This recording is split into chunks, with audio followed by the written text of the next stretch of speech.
பாண்டியன் அன்பு செல்வி 37வது திருமண நாள். அவருடைய அதற்காகவும் அவரது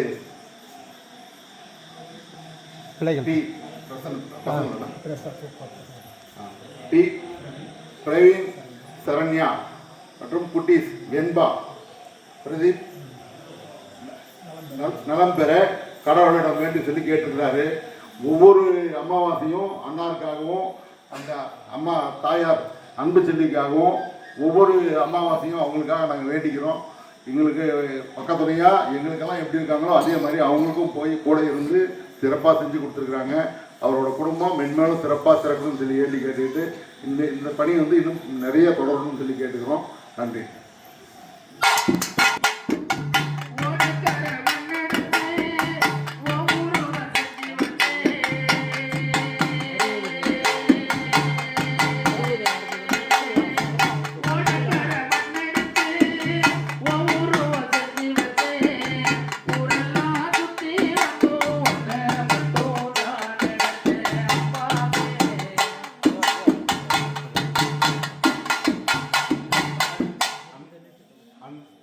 அந்த பக்தவடிகளே, ஒரு சின்ன நிகழ்வு. அண்ணார் அவர்கள் நம்மகிட்ட செல்வமணி அண்ணார் அவர்கள் ஒரு நிகழ்வை பகிர்ந்து ஆசைப்படுறாரு. அவர் ஒரு வார்த்தை பேசி அவரோட இதை சொல்லணும்னு நான் கேட்டுக்கிறோம். நன்றி. அருட்பெரும் ஜோதி அருட்பெரும் ஜோதி தனிப்பெரும் கருணை அருட்பெரும் ஜோதி. அன்பார்ந்த பக்த கோடிகளே, ஆன்மீக பெருமக்களே, உங்கள் அனைவருக்கும் என்னுடைய சிரம் தாழ்த்தி வணக்கத்தை அன்போடு தெரிவித்துக் கொள்கிறேன். இன்றைய நாள் மிக இனிமையான நாள்.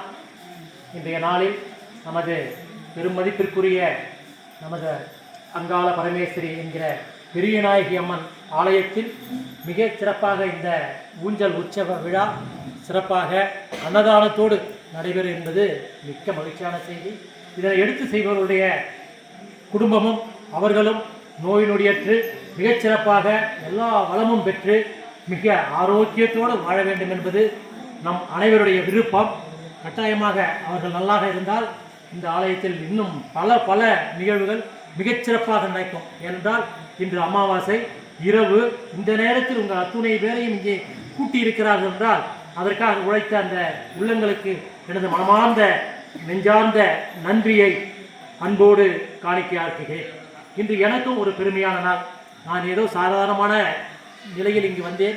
எனினும் இந்த ஆலய நிர்வாகிகள் எம்மை அழைத்து இந்த ஊஞ்சல் விழாவிலே கலந்து கொள்வதற்கும் எனக்கும் எனது குடும்பத்தாருக்கும் நல்ல ஒரு மரியாதையை அன்பை வெளிப்படுத்தி இருக்கிறார்கள். அவர்களுக்கு எனது நெஞ்சார்ந்த நன்றியை அன்போடு தெரிவித்துக் கொள்கிறோம். அதுபோல இந்த பூசாரி பெருமக்கள் இங்கு தொடர்ந்து இங்கு வரக்கூடிய ஆலய அன்பர்களை அத்தனை பேரையும் வரவேற்று அன்போடு உபசரித்து இங்கு தங்குவதற்குண்டான ஏற்பாடு மற்ற அத்துணை சௌகரியங்களையும் செய்து கொடுக்கிறார்கள். அவர்களெல்லாம் நீண்ட நெடும் ஆயுளோடு ஆரோக்கியமாக வாழ அன்போடு கேட்டுக்கொள்கிறோம். நீங்களும் தொடர்ந்து இங்கே வாருங்கள், இந்த நிகழ்விலே கலந்து கொண்டுங்கள். இதனால் நமக்கு மிக மகிழ்ச்சி, நிம்மதி, ஆரோக்கியம் அத்துணையும் கிடைக்கும் என்று கூறிக்கொண்டு இன்று கடந்த 14/11/2025 அன்று எனது சமயனார் இந்த ஆலயத்தினுடைய ஒரு நிர்வாகியாக இருக்கக்கூடியவர் அவர்களும் திரு ஏ முருகன் அவர்களும் திரு எம் கவிதா அவர்களுக்கும் 60வது திருமண விழா நடைபெற்றது. நாங்கள் எல்லாம் உங்கள் அனைவரையும் அழைத்து கொண்டு செல்ல வேண்டும் என்பதுதான் எங்களுடைய அவா. எனினும் திருக்கடையூரில் நடைபெற்ற அந்த நிகழ்விலே உங்கள் அனைவரையும் அழைத்து கொண்டு செல்ல வேண்டும். எனவே ஐயா திரு பழனிவேல் அவர்களாகவே தெரிந்து கொண்டு அந்த நிகழ்விலே வந்து கலந்து கொண்டு எங்களை வாழ்த்து சேர்ப்பித்தார், எங்கள் குடும்பத்தை மகிழ்வித்தார். அதுபோல அண்ணன் தம்பி சகோதரர் கந்தையா அவர்களும் அவர்களாகவே வந்து இந்த தம்பதியினரை வாழ்த்து சிறப்பித்தனர். எனவே அந்த நிகழ்விலே உங்களெல்லாம் கலந்து கொள்ள முடியவில்லை என்றாலும் இன்று இந்த ஒரு வாரம் கூட ஆகவில்லை என்று நினைக்கிறேன். இந்த இன்று உங்களுடைய அத்துணை பேருடைய கரவொலியோடு அந்த தம்பதிகள் நீண்ட ஆயுளும் நிறை செல்வம் பெற்று நீடூழி வாழ நீங்கள் அனைவரும் அவர்களை வாழ்த்த வேண்டும் கரவொலி மூலமாக.